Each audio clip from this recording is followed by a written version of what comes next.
It may seem cheesy, but spend 4 or 5 days with us. Put your feet on the floor, walk around and see, walk around the community, see what differences this building has made. You're gonna get people that work here, people that don't work here that's been affected positively by that.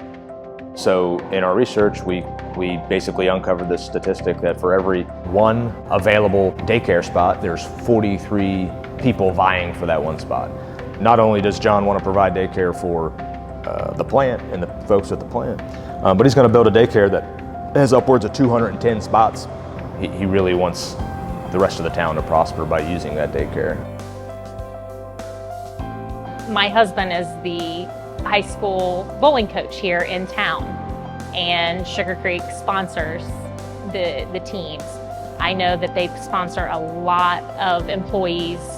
If they have kids, they sponsor ball teams or donate to a good cause here in the community. You don't hear of other companies doing that as much.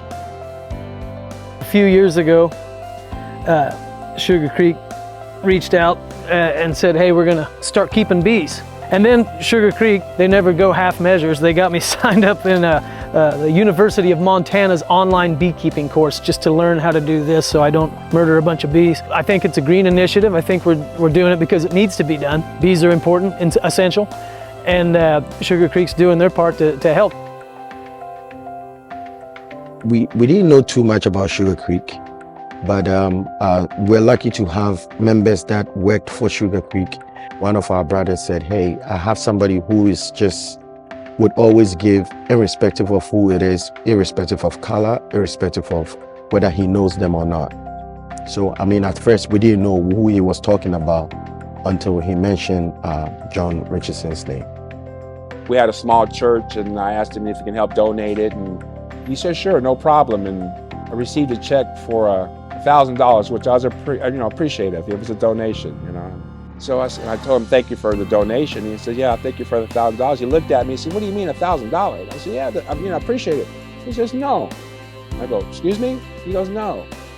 He says, it's supposed to have been $10,000. I'm trying to hold back the tears at the time. So I'm getting ready to, because it was kind of like real heartfelt. Somebody does not know the church. He doesn't have any relationship with the church. I don't think he even knows where the church is. But I think with a heart of gold, he was able to give to the right place. And his money, the seed that he sowed, is what you can see today. We have a rescue foods program. We're obviously, we're food manufacturers, so you'll have waste. We would establish this program where we can actually salvage the waste that we have.